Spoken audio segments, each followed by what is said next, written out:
2회차 뭐 못다한 거 한번 들어가 봅시다. 목표 사회 보면 지역별 차별화된 특화산업의 활성화 이렇게 나오는데요. 이거는 특별한 거 없습니다. 이쪽에 관련돼서는 도시명 특화산업에서 핵심 산업에서 뭐 여기 뭐 충무로의 인쇄, 뭐 인사동의 전시, 뭐 서계동의 봉제, 뭐 이런 것을 갖다가 뭐 발전시키겠다는 거고, 나머지 뭐 종로의 귀금속 뭐 이런 거를 가져가겠다는 거니까 여러분들하고 특별히 이게 상관이 없는 것들이에요. 그 다음에 여기 이제 다른 거는 볼 게 아니라 여기 보시면 평창동 부암동 일제 있잖아요. 여기 가면요 갤러리하고 미술관이 겁나게 많아요. 근데 사람들이 잘 안 찾아다니는 게 왜 안 찾아다녀요? 교통 소외지역이니까 안 찾아다니는 거예요. 그러면은 만약에 여기다 올라가다가 이제 만약에 아까 얘기한 것처럼 이쪽에 보면은 이제 철도 신분당선 연장선 여기 서북부 연장선에 철도 역사 몇 개 두 개 들었을 거란 말이에요. 그러면 이 일대가 어떻게 돼요? 바뀌겠죠. 그래서 만약에 여러분들이 나중에 생각하실 때 보면 이쪽에 평창동이나 부암동에 이 미술관 쪽에 있는 곳에 뭐야? 그 라인으로 들어가는 길 있죠. 철도 역사에서 내려서 들어가는 길이 있을 거 아니에요. 그렇죠? 그렇죠? 그런 자리들이 뭐한다? 상가가 뜰 거예요. 그래서 그런 거를 좀 이따가 설명해 드릴 겁니다. 이제 그 자리만 좀 잘 조심해서 가시면 돼요. 그래서 여기 보시면 맨 밑에 보면요. 전시 공간. 그래서 전시 공연장 등 문화 지원 중심의 지역별 특화 예술 문화형 산업 거점 육성했다. 평창 부암동 일대에다 문화 산업 육성을 통해서 전시 등 문화 자원과 연계성을 확보하겠다. 이렇게 나오죠. 이것이 이제 굉장히 중요한 거예요. 왜? 다른 데는 다 있는 건데 여기는 소외되는 지역이 때문에 많이 안 찾아간단 말이야. 소위 말하면 거기 전시 갤러리들은 소위 말하면 다 누가 찾아가는 거냐면 돈이 있는 사람들, 매니아들만 찾아가는 거예요. 그런 자리에 이제 일반 서민들이 왔다 갔다 하는 그런 그 코스가 생기게 되면 그 일대 뭐예요? 상권이 활성화되는 거예요. 그걸 어디? 신규 역세권 중심으로. 목표 7 보면요. 주거지 특성에 따른 정비 관리 방안 해가지고 나와요. 부암동 1. 여기가 이제 부암동 일대예요. 여기가. 1에는 일부의 지구단위 계획 수립되어 있다 뭐 이렇게 나오는데 아무튼 한양도성 성곽마을 보존형 개선 방안을 수립하겠다고 나오죠. 그래가지고 여기 보시면은 부암건역, 명륜해화건역, 삼선건역, 광희건역은 지역 특성을 반영해 지구단위 계획으로 관리하겠다라고 나오는데 여기 키포인트. 여기 부암동 일대 보면 여기 1번 해놓고 섬에 이렇게 이제 뭐 지구단위 계획 이렇게 해놨잖아요, 그렇죠? 위치가 조금씩 틀린데요. 참고로 여기 부암동 일대 요쯤에 대해서 이제 그 여기 이제 지구단위 계획을 좀 수립할 거고요. 요쯤에 이제 역사가 들어서면서 여기 평창동 일대 이쪽으로 들어갈 거거든요. 일단 좀 뒤에 가면 다 표시돼 있어요. 그 점 아시고요. 그다음에 고정은 뭐 지구단위 계획으로 관리하겠다라고 나오고요. 성북건역 2와 충신건역은 주택개발 사업 뭐 지구단위 계획으로 이렇게 가겠다라고 나오고 여기 보시면은 다산건역, 행천건역 같은 도시환경 정비 사업. 그런데 다산건역 같은 주거환경 개선 사업이죠. 그렇죠? 다산건역 어디 있어요? 8번. 여기 하단이 여기잖아요. 그렇죠? 근데 여기 보시면 이렇게 여기 이태원동 일곳은 이쪽 일대가 뭐냐면은 여기가 다 구릉지거든요. 그러니까 그런 일대는 뭐 한다? 주거환경 개선 사업으로 가겠대요. 그러면 다산건역에 주거환경 개선 사업으로 갔다면 다산건역 같은 경우는 뭐 안 한다는 거예요? 재개발, 재건축 없다는 얘기예요. 그래서 이런 거 잘 알으시고 들어가셔야 돼요. 그 다음에 한옥 밀집 지역은 지구단위 계획을 수립하겠다 나오죠. 그 다음 밑에 보면 저층 주거지 밀집 지역은 지역 특성을 고려해서 관리하겠다. 그래서 경사지에 입지한 주거에 대해 자연지형과 조화로운 주거 도입 및 맞춤형 재생으로 가겠다. 그래서 주변 경관을 고려한 스카이라인이라고 있는데 스카이라인이라는 것은 이게 이제 도시계획 용어인데 한마디 이런 거예요. 옆에가 구릉지가 이렇게 있어요. 근데 이렇게 보니까 옆에 건축물이 이렇게 올라와 있어. 그러면 얘 높이하고 얘 높이하고 똑같죠? 그렇죠? 그래서 이거를 갖다 뭐 한다? 우리가 스카이라인이라 부르는 거예요. 그러면 구릉지에 있는 걸 한번 볼까요? 구릉지 아파트를 갖다 얘가 이 저층에 그러니까 이쪽 평지에 있는 아파트가 이렇게 높은데 얘가 30층짜리라고 합시다. 그러면 구릉지에도 30층 질 수 있다? 못 짓는 거예요. 무슨 얘기인지 아셨죠? 그게 스카이라인이에요. 그러면 구릉지에 있는 것도 아파트는 뭐다? 이 높이 라인을 가져가기 때문에 그래서 여기까지밖에 못 올리는 거예요. 그러면 뭐 어떻게 돼 있어요? 작은 데는 높이 올라가면 7층. 여기 가면은 몇 층? 15층. 이렇게 나오겠죠. 그렇죠? 이걸 우리가 뭐라 그러냐? 스카이라인이라고 그러는 거예요. 이 스카이라인 하나 때문에 어디가 대박 친 거예요, 이제 앞으로? 여의도가 대박 칠 거예요. 아직까지 재건축 아파트 중에 여의도에 있는 아파트 가격이 아직도 덜 올라갔거든요. 여의도 아파트는요, 어지간하면 50층이에요. 어지간하면 50층. 그 다음에 상업적 같은 경우는요, 60층, 70층까지 나와요. 왜냐하면 주변하고 맞춰야 되거든요. 스카이라인이. 왜냐하면 뭐예요? 63빌딩 있고요. 파크원이 몇 층이에요? 지금 공사 중인 게? 100층이잖아요. 제일 가운데 있는 거 100층, 주변 지역에 있는 거 50층, 60층짜리 쫙 깔려 있잖아요. 그러면은 한쪽은 100층 올라가고 한쪽은 60층이잖아요. 63빌딩이니까 60층이잖아요. 그렇죠? 그러니까 그거 맞춰야 되겠죠. 주변 일대를. 그래서 뭐냐면은 그래서 이 여의도 같은 경우는 어지간하면 50층까지 나와요. 그래서 여의도 같은 경우 나중에 여의도 권역 할 때 말씀을 드릴 거예요. 이게 스카이라인이 왜 중요한지. 실제로 거기 스카이라인에서 그림을 그렇게 그려놨거든요. 그래서 여의도 아파트 지구도 아마 나오게 되면은 많이 좀 도움이 많이 될 겁니다. 그 다음에 대규모 개발지 및 해제 지역에 따른 관리 방안 이렇게 나오죠. 해제된 정비구역의 관리 방안, 즉 지역 특성을 통해서 소단위 정비 또는 지구단위 계획 수립하겠다 나오고요. 그 다음에 한번 그 밑에 보면 한번 보세요. 중구는 세원상가 등 상가 밀집 지역을 중심으로 파급력을 극대화시키겠다는 거죠. 그렇죠? 그래서 세원상가를 높이게 짓는 거예요. 파급력을 극대화시키겠다잖아요. 상가 밀집 지역을 확대시키겠다는 파급력을. 그러니까 뭐예요? 얘는 높이 올라가게 해주는 거예요. 당연히. 그 다음에 전략 8-25면 노후 아파트 및 한강변 경관을 고려해서 주거 환경 관리를 가져가겠다 이렇게 나오죠. 소비연구역 주변으로도 보면은 아파트 지구가 있죠. 그렇죠? 그 다음에 용산에 보면은 강변에 아파트가 쫙 일자로 돼 있죠. 그렇죠? 얘 개발되면 어떻게 된다? 35층으로 가면서 뭐 한다? 인동간. 동간 거리 갖다 우리가 인동거리라고 그래요. 인동거리를 뭐 한다? 최대한 늘릴 거예요. 그래야지 뒤에 있는 애들이 뭐가 돼요? 조망권이 생기죠. 그런 거 하나 보이세요?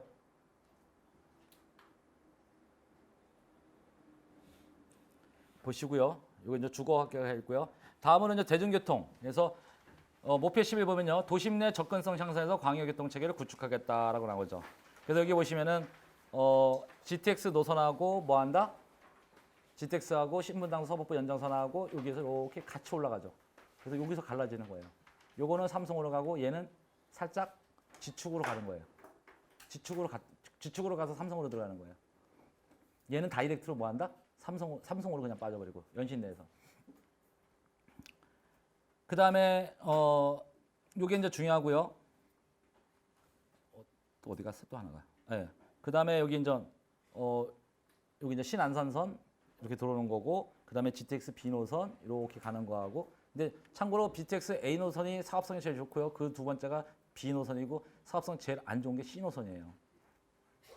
네. 근데 C 노선이 안 좋은데 서울시는 그 국가철도망 구축 계획에 또 하나 나오죠. 뭐라고 나와요? KTX역을 의정부역까지 확대시키겠다는 거죠. 그러니까 의정부에서 출발하는 KT 역사가 생기는 거예요. 그걸 어디까지? 수서역까지 연결시키는 거예요. 그러면 수서역까지 연결시켜주면 KTX하고 뭐하고 돼요? 의정부까지 GTX 신호선 연결이 되겠죠. 그렇죠? 그러면은 중간에 내려오다 보면은 의정부에서 출발해가지고 쭉 내려오다 보면은 어디서 서는 거예요? 중간에 한번 어디서 쓰겠죠. 그렇죠? 게다가 어디서 서요? 삼성역에서 한번 쓰고, 그다음에 수서역에서 쓰고 이렇게 가는 거예요. 그렇게 될 거거든요. 그러면 이제 중간에 한번 쓰는 역이 중요한데, 그러면 GTX는 이제 KTX는 그렇다 치듯 GTX는요. 창동수가 어디 쓰고 막 그 쓰거든요. 그래서 이제 GTX 신호선 중에 출발점이 되게 중요해요. 근데 하필이면 서울시 계획 생각한 계획에 그런 내용이 좀 보강돼 있어요. 그래서 이제 그것도 뒤에 가서 얘기해 드릴 건데요. 아무튼 GTX 신분당선 연장선에서 용산, 신사, 강남 전장을 연결하겠다. 그래서 나중에 동빙고에서 삼성까지 연결시키겠다라는 거예요. 그러면 고양까지 삼성역까지 했는데 여기 보면 동빙고라고 나오죠. 그렇죠? 지금 서빙고역 있잖아요. 그래서 서빙고역 있는 거지. 그건 무해 지상철도잖아요. 그래서 신분당선 용산으로 들어가는 거 서빙고역이 하나 더 생길 거고요. 그 옆에 동빙고역이 생길 거예요. 그게 두 가지가 왜 들어서는지 이 이유를 아셔야 돼요. 그거는 지자체 업무 계획을 보면은 왜 그런지 이해를 하셔야 돼요. 뒤에 가면 연결되어 있으니까 얘기해 드릴 거고요. GTX A노선, B노선 신설을 통해서 도심의 접근성을 개선하겠다 나오고요. 그 다음에 광역도시철도 신안산선을 하겠다. 그래서 안산, 여의도, 서울역 연결을 통해서 가져가겠다. 그래서 2023년 1단계 구간 안산, 광명, 여의도까지 오는 거. 그걸 하겠다. 그래서 송산, 시흥시청, 광명역 개통 예정 이렇게 나왔죠. 그런 거 한번 보시고요. 그게 1단계 사업입니다. 여의도까지 오는 거. 그거가 이제 중요한 거예요. 그래서 그 뒷부분은 이제 다 중요한 거니까 한번 볼까요? 그러면 왜 서울역 역세권 개발 계획을 왜 세웠냐면 한번 보세요. 신규 다 서울역에 추가로 들어서는 게 몇 개 노선이에요? 4개 노선이잖아요. 근데 5개 해야 돼요. 하나 더 생각하셔야 돼요. 국가철도망 3차 국가철도망 구축 계획이 뭐냐면 수색역에서 출발하는 KTX 있잖아요. 그것도 어디로 와요? 당연히 서울역 거치죠. 그러니까 수색역에서 출발하는 KTX 노선 하나 추가로 되는 거. 그 다음에 GTX A 노선, GTX B 노선. 그쵸? 그 다음에 뭐요? 신분당선 서북부 연장선. 그 다음에 신안산선. 서울역을 앞으로 5개 더 쓰는 거예요. 그러면 서울역 일대를 갖다 어떻게 해야 돼요? 교통 결절점이라 부르거든요. 결절점. 교통 결절점이라는 게 교통이 몰리는 곳을 얘기하는 거예요. 결절점이다 보니까 뭐 어떻게 돼요? 서울역 일대를 개발해야 되는 거예요. 그럼 나중에 또 하나 남북의 화해 무드가 좀 세졌으니까 유라시아 철도 중에 출발점이 또 어디예요? 서울역. 그럼 몇 개 노선? 6개 노선 추가. 근데 거기다가 생각해 보시면 더 재밌겠죠. 예, 이런 것들이 앞으로 서울역이 일대가 강화될 수밖에 없는 거예요. 그래서 그 서울시 입장에서는 서울역 일대를 갖다 개발하려고 그러는 거예요. 이게 되게 재미난 얘기인데요. 옛날에는 그 중심을 어디다 뒀는지 아세요? 왕십리역에다 놓은 거예요. 그래서 왕십리역에다가 모든 철도 노선을 다 왕십리역을 거쳐게끔 만든 거예요. 그래서 지금 왕십리역의 최대 노선이 몇 개예요? 예? 한번 쉬어보세요. 5개 넘어요.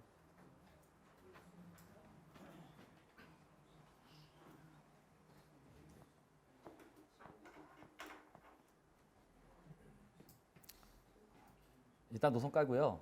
한번 보세요. 보시면 아세요. 그래놓고 나서 이제 앞에 거를 다 본 거예요, 이제.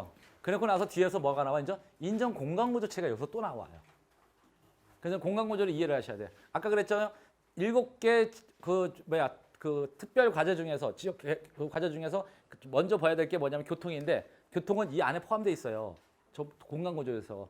그래서 원래는 교통 먼저 보고 들어가야 되는데 그냥 제가 항상 공간구조부터 볼 거예요. 공간구조를 보니까 여기 보니까 왜냐하면 공간구조를 보는 게 얘는 뭐하고 연결되냐면 도시기본계획하고 연결돼 있어요. 그래서 여기 보시면은 한양 도성도 도심, 영등포 여의도, 그다음에 강남도 도심이에요. 근데 여기하고 여기는 뭐가 연결돼 있어요? 철도가 연결돼 있잖아요. 아, 영등포 여의도는 철도 연결돼 있잖아요. 뭐가요? 5호선. 그렇죠? 연결돼 있잖아요. 그다음 1호선도 연결돼 있고. 그렇죠? 근데 얘는 연결돼 있잖아요. 2호선. 그렇죠? 그래서 요즘은 새로 생긴 하나 또 있죠. 뭐요? 9호선. 그렇죠? 연결돼 있잖아요. 얘는요. 없잖아요. 그래서 신분당선 서북부 연장선이 나온 게 얘 때문에 나온 거예요. 왜? 철도가 뭐 한다? 도심과 도심을 연결해 주는 게 철도가 되는데 철도가 뭐예요? 발전축이 돼 버리는 거예요. 옛날엔 도로가 발전축이었거든요. 근데 요즘은 뭐 한다? 철도 플러스 도로가 발전축이에요. 철도가 없는 거야. 그러니까 당연히 철도를 만들어 줘야 되는 거예요. 그래서 서울시 입장에서 뭐 하는 거예요? 아니 국토종합계획에 그렇게 써 있거든요.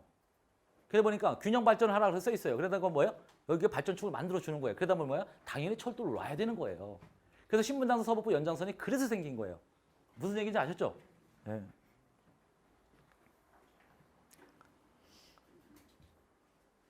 그다음에 여기서 이렇게 돼 있고요. 그래서 한양 도성 도심 한양 용산 광역중심 동대문 지역중심과는 연결하는 주요 발전축이다라고 나오고요.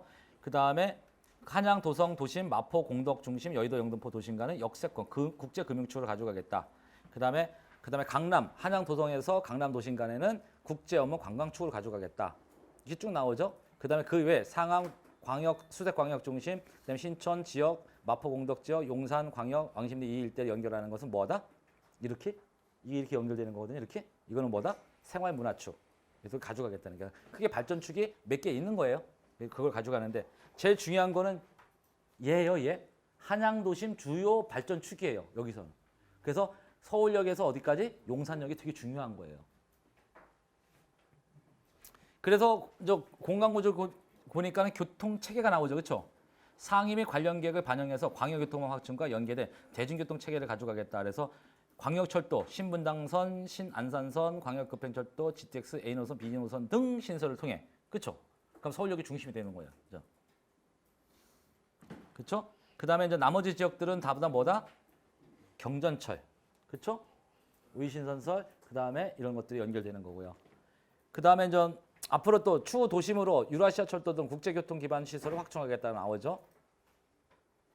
그래서 신분당선 서북부 연장 계획을 동빙고에서 서울역, 삼성, 고양으로 가겠다. 그래서 서울시가 제안한 거고요.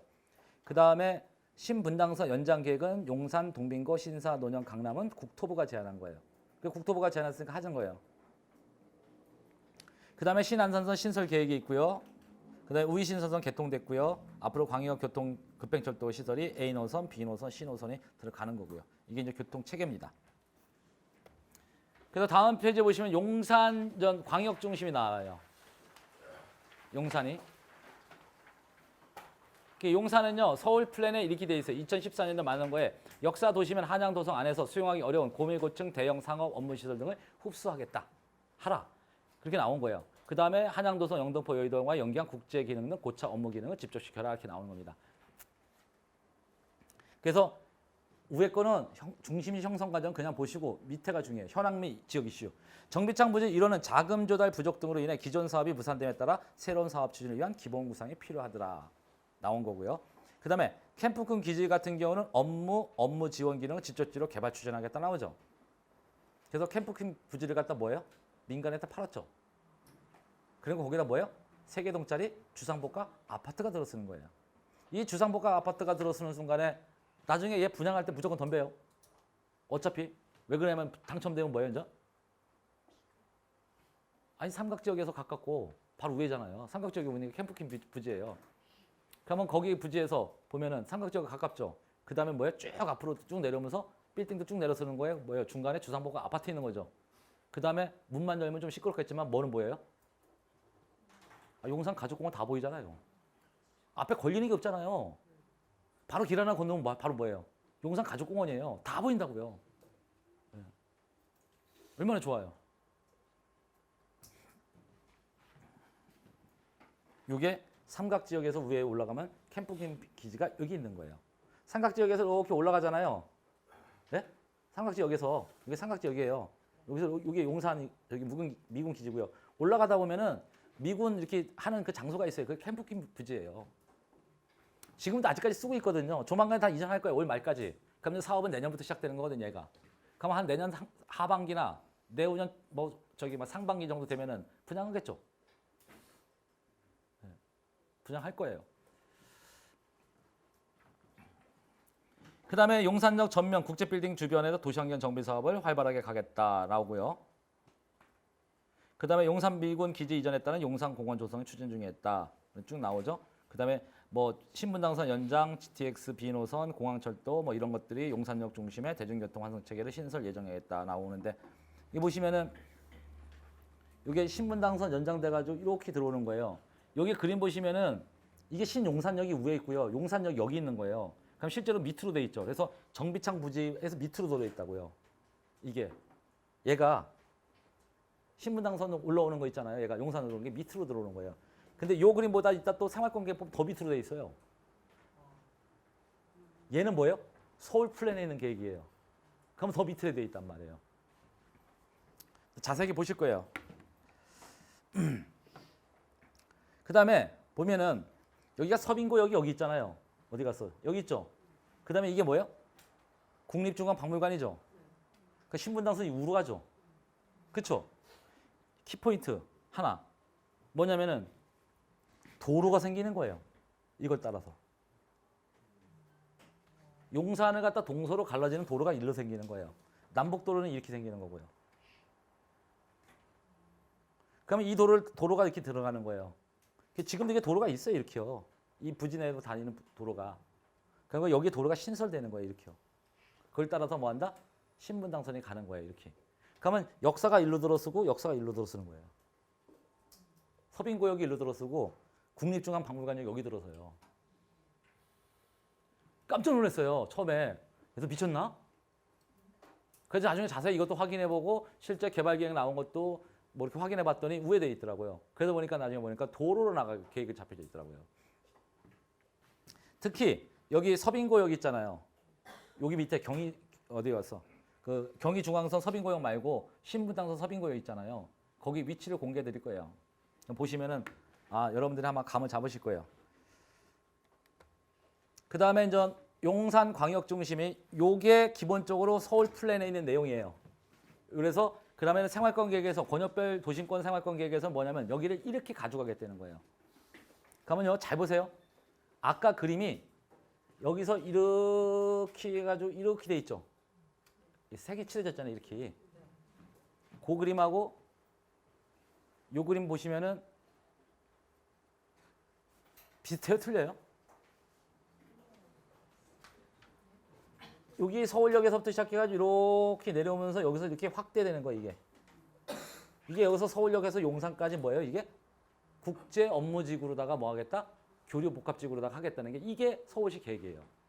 그래서 이게 올해 말쯤, 뭐 빠르면 한 9월달, 10월달쯤 이게 용역기획이 나와요. 이거 얼마 전에 4월달에 이거 중간 보고했거든요. 그러다 보니까 이 정비창 부지 있죠? 정비창 부지. 그렇죠? 이 정비창 부지 밑에 보면은요. 여기 라인 있죠? 여기. 정비창 부지 밑에 보면 그 라인에 상가하고 주택지가 이렇게 쭉 있거든요. 용산에서 가장 소외된 지역이에요. 가장 가격이 싸고. 그럼 이 정비창 부지를 뭐 하겠다? 국제 비즈니스 중심 육성하겠다잖아요. 그렇죠? 이 올해 말에 발표 나가잖아. 그러면 여기 무조건 떠요. 가장 짧게 딱 투자 가치 있는 곳 중에 하나.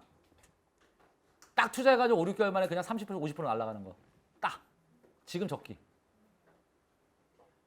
아이고 빠르면 9월 10월 늦어도 올 말쯤이면은 이게 여기 모든 그 개발 용역 계획을 발표할 거거든요. 서울시가. 그러면 정비창 부지 일대 개발 계획을 다 나올 거 아니에요. 그렇죠? 그러면 당연히 가격이 또 올라가죠. 그러니까 옛날 10년 전에 가격 올라갔던 게 다시 원상복구하는 거예요. 그러면. 지도 찾아보면 다 나와요. 용산 정비창 부지 밑에 보면요. 거기 이렇게 상가 있고 단독주택 몇 개 있고 딱 그래요. 거기 얼마 안 돼요. 면적도 작아요. 그리고 바로 앞에 아파트예요. 그래서 정비창 부지 일대 국제 비즈니스 중심의 새로운 기능 및 기존 도심 기능을 보완하는 거점을 육성하겠다고 나오죠. 그렇죠? 그래서 용산정가 일대는 재생을 통해서 활성화 유도하겠다. 그렇죠? 그래서 이런 게 중요한 거예요. 그다음에 두 번째는 캠핑군 기지는 주거 상업 업무 등 복합 용도 중심지 개발하겠다. 그렇죠? 그래서 캠핑 기지는 고밀 고층 대형 상업 업무 시설 흡수 관광 문화 주거 복합 그래서 주상 복합 아파트로 들어가는 거예요. 얘가 기본이 베이스가. 그러니까 여기도 뭐냐면 나중에 주상 복합 아파트니까 대개 보면 주상 복합 아파트는 여러분들 다 필요 없어요. 분양할 때 뭐 하면 돼요? 여러분들 청약저축 있잖아요. 청약저축은 뭐예요? 돈 모자르면 한 방에 집어넣으면 돼요. 얼마? 서울시 600만 원인가요? 900만 원인가요? 1000만 원 넘나? 1500이요? 1,500만 원 한 방에 집어넣으면 돼요. 이때까지 돈 모아라는 거 있으면요. 나중에 1,500만 원 넘으면 그냥 바꾸면 돼요. 그냥. 주택 종합청약 여기 주택 그 청약저축 종합저축은요. 그다음에 만약에 없으면요. 그만큼 일시불로 내면 돼요. 그럼 뭘로 바뀐다? 85제곱미터 이상으로 다 청약 조건이 갖춰지는 거예요. 그 아래는 일반 청약이니까 그러면 예를 들어 공공임대나 일반 분양하는 거 85제곱미터 이하는 되는 거고 85제곱미터 이상은 옛날에 청약부금이에요. 그 때문에 그 돈만 채워놓으면 뭐 한다? 그게 자동으로 넘어가는 거예요. 잔고가 1,500만 원만 넘으면 되는 거예요. 무슨 얘기인지 아시죠? 그러면 할 수 있는 거예요. 그러면 85제곱미터 이상이니까 가장 아무래도 요즘 최근에 잘 나가는 것들이 뭐냐면 한 100, 여기 정도 같으면 한 140에 150제곱미터 정도가 아마 가장 잘 나갈 거예요. 그럼 뭐냐면 45평에 48평. 그렇죠? 네. 그럼 이 정도만 딱 하기 딱 좋죠.